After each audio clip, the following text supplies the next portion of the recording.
30 years, the fleet and thousands of Americans dedicated to its safety and success.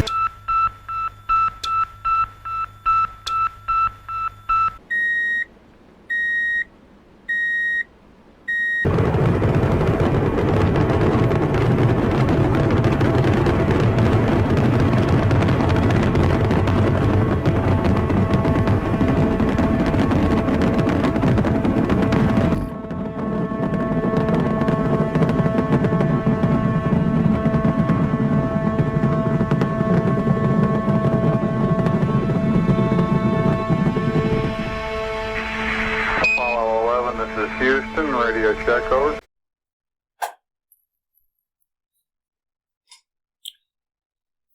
Halo, piye kabare? Muga-muga apik terus ya.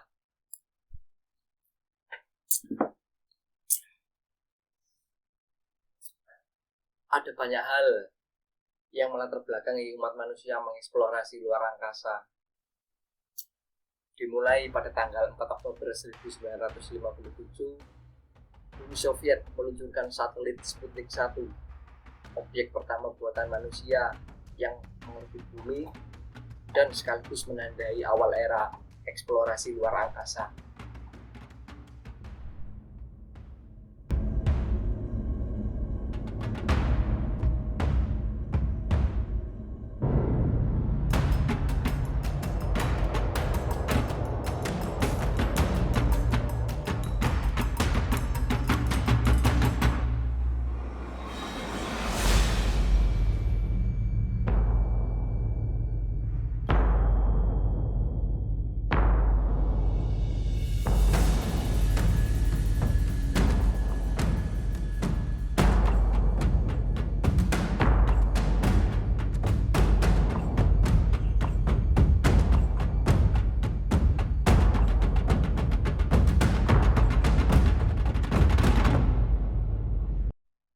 Tahun berikutnya, masih Uni Soviet, kosmonot mereka yang bernama Yuri Gagarin berhasil menjadi manusia pertama yang mengorbit bumi dan menghabiskan waktu 1 jam 29 menit di luar angkasa. Sampai pada tahun 1969, astronot Amerika Serikat berhasil menginjakkan kaki di bulan untuk pertama kalinya. The first man on the moon was named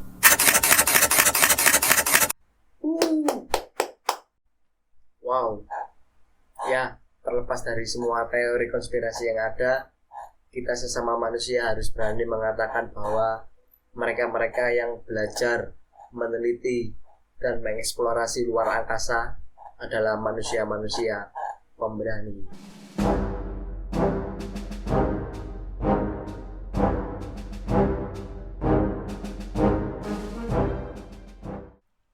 Eksplorasi keluar angkasa lebih dari kompetisi teknologi dan perlombaan antariksa pada masa Perang Dingin. Selain melakukan penelitian, manusia juga mencari tahu apakah ada kehidupan di luar bumi atau manusia benar-benar sendiri di alam semesta ini. Badan Penerbangan dan Antariksa Amerika Serikat, NASA, pada tanggal 2 Maret tahun 1972 meluncurkan Pioneer 10 untuk misi pertama kali ke planet-planet luar dan menargetkan planet Jupiter untuk diteliti. Dan berselang 1 tahun, tepatnya pada tanggal 6 April 1973, NASA meluncurkan Pioneer 11 untuk mempelajari Saturnus dari dekat.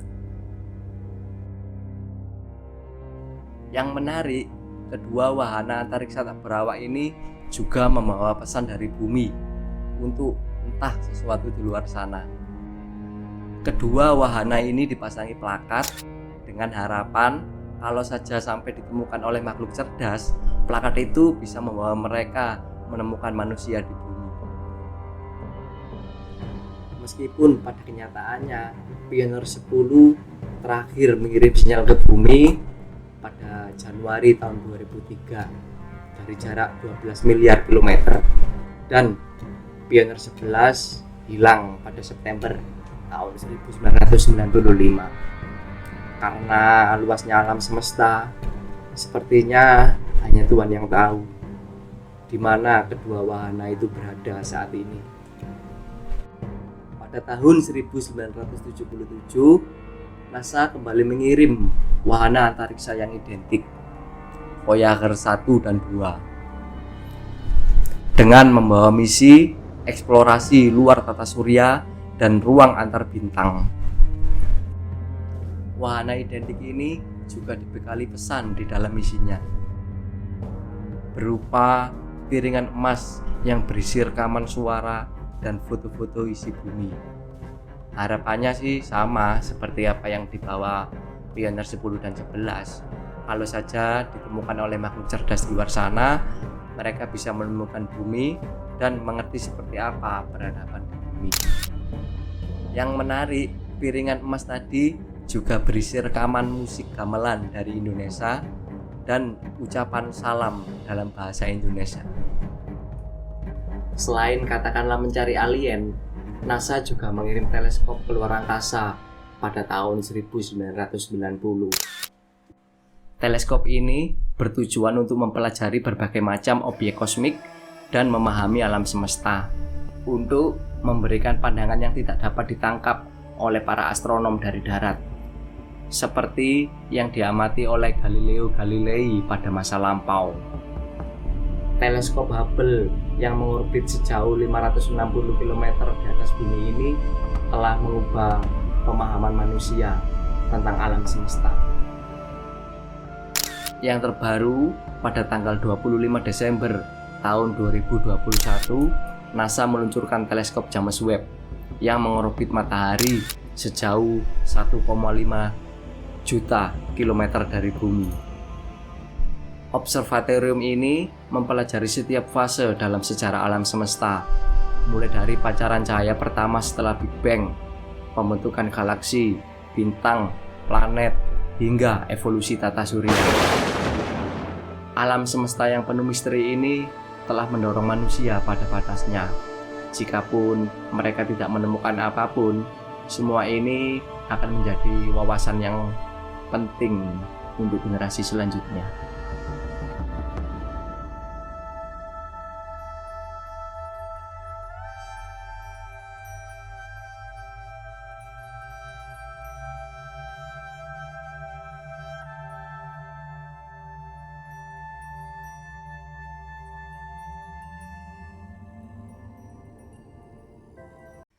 Tidak dapat dipungkiri, selain harus bisa menguasai teknologi tinggi untuk bisa keluar angkasa, itu juga memerlukan biaya yang tidak sedikit ya.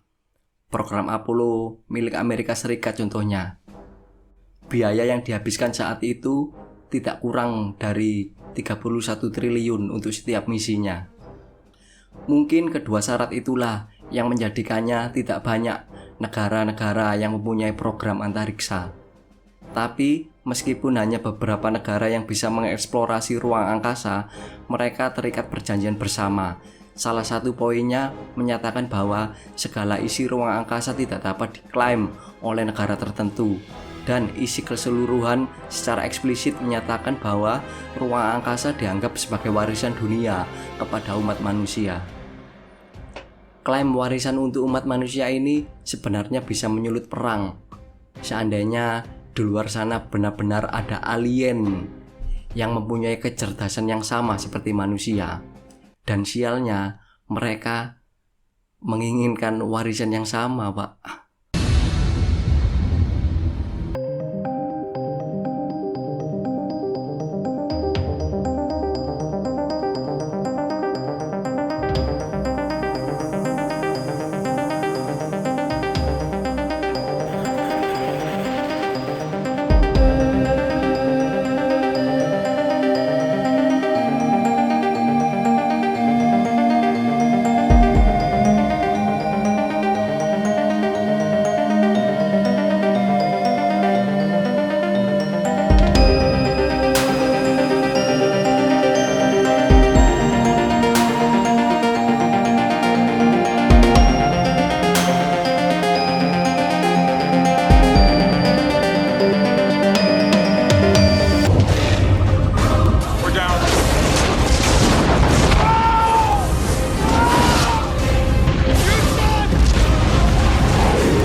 Ngopo sih kok kayak film-film.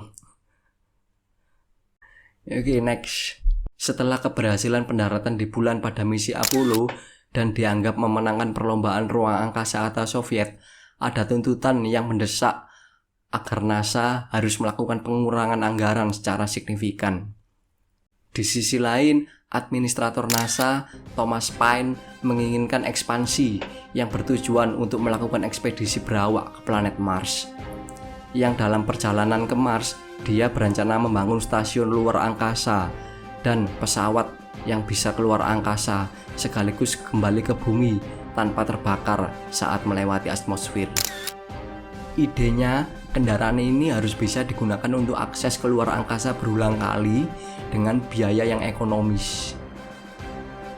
Tapi, ide untuk membangun stasiun luar angkasa dan pesawat luar angkasa tidak serta-merta mendapat dukungan dari Kongres Amerika. Pejabat NASA tentu membutuhkan dukungan politik untuk memenangkan hati orang-orang yang ragu di Kongres. Dan ternyata NASA mendapat dukungan itu dari Departemen Pertahanan. Ide pesawat ini menarik minat khusus Angkatan Udara yang melihatnya sebagai sarana untuk peluncuran satelit mata-mata.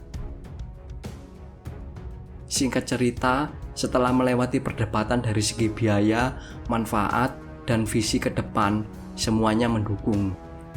Pada tahun 1972, Presiden Amerika Serikat Richard Nixon mengumumkan secara terbuka bahwa NASA sedang mengembangkan pesawat ulang-alik.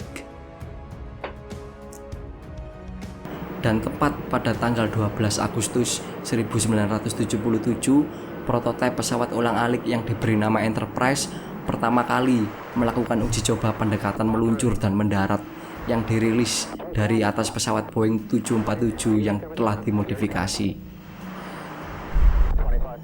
Setelah selesai melakukan serangkaian uji coba terbang, Enterprise melakukan uji getaran ketika dirakit dengan tangki eksternal dan 2 roket pendorong untuk mensimulasikan kondisi yang diharapkan saat peluncuran yang sebenarnya, sekaligus mensertifikasi struktur wahana untuk menangani beban peluncuran. Sampai bulan Juli tahun 1979, pesawat prototipe ini telah menyelesaikan tugasnya sebagai wahana Pathfinder yang membuka jalan bagi pesawat ulang-alik Columbia yang disiapkan untuk mengorbit bumi. 12 April tahun 1981, hari bersejarah itu tiba, di mana NASA sukses meluncurkan Columbia dari Kennedy Space Center. Wahana transportasi antariksa pertama di dunia yang dapat digunakan berulang kali, meluncur seperti roket, bermanuver di orbit bumi, dan mendarat seperti pesawat terbang komersil. Rangkaian pesawat ulang-alik, tangki bahan bakar eksternal, dan 2 roket pendorong adalah salah satu rekayasa engineering yang mengesankan, kompleks, dan beresiko tinggi. 2 roket booster masing-masing berisi 500 ton propelan padat yang terdiri dari 70% amonium perklorat sebagai oksidator dan 16% bubuk aluminium sebagai bahan bakar. Dari setiap roket ini menghasilkan daya dorong kurang lebih 3 juta pon gaya, dan gabungan dari keduanya akan menyediakan 80% daya dorong untuk melawan gravitasi bumi selama 2 menit pertama setelah lepas landas.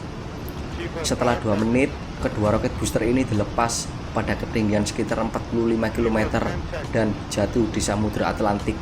Kemudian digunakan lagi pada peluncuran selanjutnya. Setelah roket booster dibuang, pesawat terus naik menggunakan bahan bakar hidrogen cair dan oksigen cair sebagai oksidatornya yang berada pada tangki eksternal. Setelah 8 menit dan berada pada ketinggian kurang lebih 113 km, tangki eksternal dilepas, hancur di atmosfer, dan sebagian jatuh di Samudra Hindia. Tangki eksternal ini adalah satu-satunya bagian yang tidak dapat digunakan kembali. Sekarang hanya tinggal pesawat yang menuju orbit rendah bumi.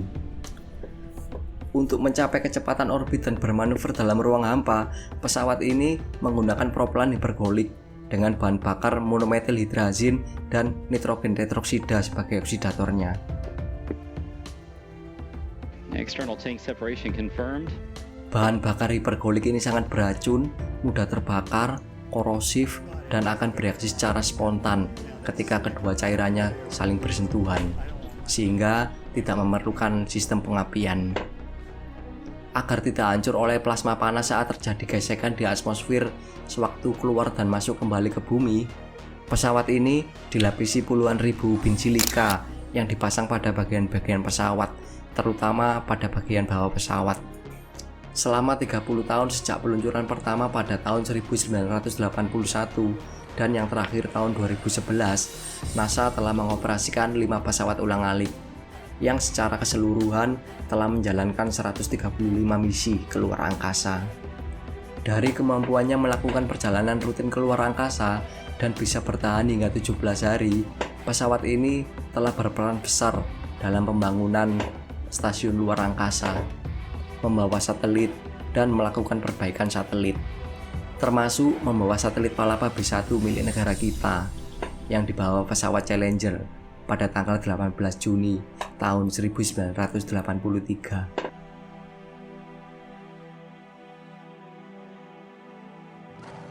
Sejak awal, NASA telah memperkenalkan pesawat ulang-alik sebagai kendaraan yang mampu tidak hanya membawa astronot, ilmuwan, atau muatan ke orbit, tetapi juga warga sipil. Pada 27 Agustus tahun 1984, Presiden Ronald Reagan mengumumkan proyek Guru di luar angkasa dan mengarahkan NASA untuk menemukan seorang pendidik yang berbakat dengan kemampuan untuk mengkomunikasikan antusiasmenya kepada siswa di bumi dari dalam pesawat ulang-alik yang mengorbit. Lebih dari 11.000 guru mendaftar dan yang terpilih adalah Sharon Christa Corrigan, wanita berusia 37 tahun keturunan Amerika Lebanon yang berprofesi sebagai guru SMA di New Hampshire. Dan sebagai guru cadangannya dipilihlah Barbara Morgan, seorang guru sekolah dasar. Guru dalam program antariksa itu pun mendapat perhatian publik yang luar biasa, dikarenakan akan diadakan kelas mengajar dari luar angkasa. Program ini memberi dorongan publisitas yang sangat dibutuhkan NASA untuk menunjukkan kemampuan pesawat ulang-alik dan meyakinkan anggota parlemen untuk mendukung pembangunan stasiun luar angkasa. Setelah mengikuti serangkaian latihan kurang lebih 1 tahun untuk menjadi astronot, ibu guru ini dimasukkan pada misi pesawat ulang-alik ke-25 atau disebut kode misi STS-51L. Menggunakan pesawat Challenger yang merupakan penerbangan ke-10 bagi pesawat ini. Peluncuran ini dijadwalkan pada tanggal 22 Januari tahun 1986 dan direncanakan akan mengorbit selama 6 hari, membawa 7 astronot dan muatan satelit. Setelah beberapa kali terjadi penundaan dan pembatalan peluncuran dari tanggal 22 Januari yang dikarenakan karena masalah teknis dan faktor cuaca,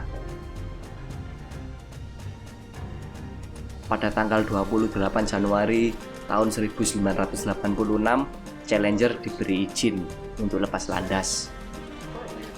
Dan ke-7 astronot sudah berada di tempat duduk mereka di pesawat pada pukul 8:30 pagi. Sekali lagi, terjadi penundaan selama 2 jam karena ada masalah tumpukan es di area peluncuran. Dan tepat pada pukul 11:38 pagi waktu setempat, Challenger meluncur pada 73 detik pertama setelah lepas landas dan bang. 10, 9, 8, 7, 6. We have main engine start.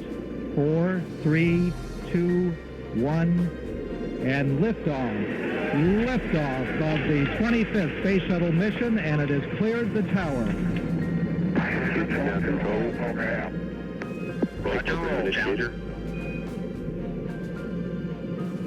Good roll program confirmed. Challenger now heading down range.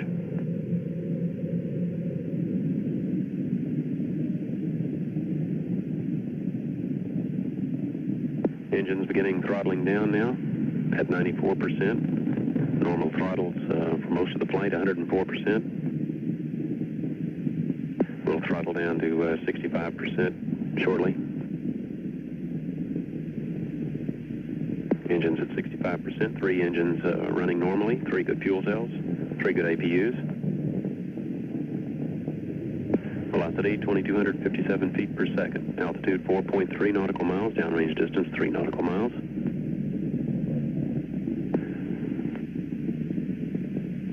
Engines throttling up, 3 engines now at 104%. Challenger, go at throttle up.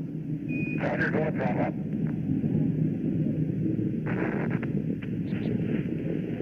1 minute 15 seconds. Velocity 2,900 feet per second. Altitude 9 nautical miles. Downrange distance 7 nautical miles.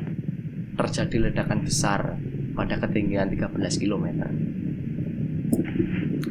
Tragedi ini disiarkan secara langsung oleh saluran televisi di sekolah-sekolah, di depan mata anak-anak dan orang-orang yang datang langsung di area peluncuran. Hancurnya Challenger di depan publik yang menewaskan ketujuh astronotnya membuat kata-kata seperti aman, rutin, atau mudah tidak lagi digunakan untuk mengamankan wahana antariksa yang dapat digunakan kembali. Tidak lama setelah musibah ini, Presiden Amerika Serikat saat itu, Ronald Reagan, menunjuk komisi independen yang terdiri dari orang-orang yang tidak terkait pada misi tersebut, di antaranya Neil Armstrong dan peraih hadiah Nobel Fisika Richard Feynman. Mandat komisi tersebut antara lain: 1. Meninjau keadaan lokasi sekitar kecelakaan untuk menentukan kemungkinan penyebab kecelakaan. Dan yang kedua, mengembangkan rekomendasi untuk tindakan korektif atau tindakan lainnya berdasarkan temuan komisi. Komisi menafsirkan mandatnya secara agak luas dalam memberi rekomendasi untuk masalah keselamatan yang tidak hanya terkait dengan kecelakaan ini, tapi memberi perhatian lebih jauh untuk membuat penerbangan yang lebih aman di masa mendatang. Perhatian diberikan pada kekhawatiran yang diungkapkan oleh para astronot, karena program pesawat ulang-alik ini hanya akan berhasil jika para astronot yang menerbangkan pesawat ulang-alik ini memiliki kepercayaan pada sistem tersebut. Singkat cerita, setelah mengumpulkan semua fakta, terungkap bahwa karet oring lah penyebab dari ledakan itu, di mana karet ini seharusnya bisa menutup celah agar tidak ada gas yang keluar dari sambungan roket. Sebenarnya, desain roket ini sudah memiliki dua lapisan karet o-ring, primer dan sekunder. Saat o-ring primer tidak bisa menahan tekanan, akan ada o-ring sekunder. Tapi, keduanya malfungsi, dikarenakan cuaca yang sangat dingin pada hari peluncuran dan malam sebelumnya. Ini berdampak sangat negatif pada fleksibilitas o-ring. Sesaat setelah roket booster dinyalakan, ada asap hitam yang keluar di antara roket dan tangki eksternal. Dan pada detik ke-58, nyala api muncul, membesar, dan mengenai tangki eksternal. Dengan sangat cepat, uap terlihat keluar dari tangki eksternal yang tampaknya jebol. Dan dengan sangat cepat, tangki eksternal yang berisi hidrogen cair dan oksigen cair meledak. Pada detik ke-76, terlihat asap berwarna merah kecoklatan.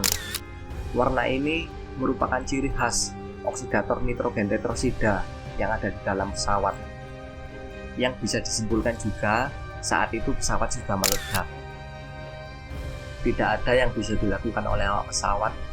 Pesawat ini tidak mempunyai sistem pelarian, dan roket padat ini tidak bisa dimatikan setelah dinyalakan.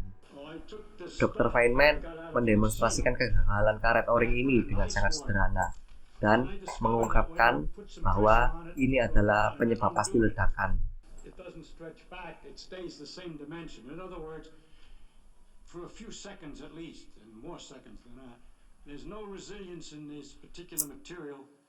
Masalah pada o-ring ini sebenarnya sudah terdeteksi sejak lama oleh insinyur yang bekerja untuk pemulihan roket setelah peluncuran. Selalu ditemukan erosi karet o-ring pada sambungan roket, dan masalah ini juga sudah disampaikan kepada pihak NASA karena dirasa beresiko besar kehilangan awak pesawat. Sampai pada hari-hari mendekati peluncuran Challenger, salah satu insinyur utama sambungan roket booster dari Morton Thiokol, perusahaan rekanan NASA yang bertanggung jawab untuk roket booster yang bernama Roger Boisoli, merekomendasikan untuk menunda atau membatalkan peluncuran karena cuaca yang sangat dingin dan ditakutkan ada masalah pada roket booster. Tetapi NASA menilai bahwa itu adalah risiko yang masih bisa diterima.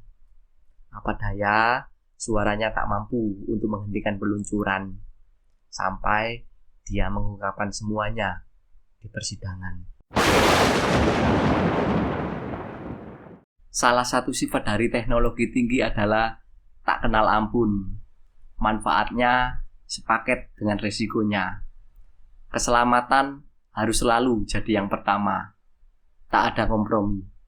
Seperti kata Dr. Feynman, prinsip pertama adalah Anda tidak boleh menipu diri sendiri. Karena Anda adalah orang yang paling mudah ditipu. Terima kasih sudah menonton. Jangan lupa subscribe, like, komen, dan bagikan ke teman-teman kalian. Sampai jumpa.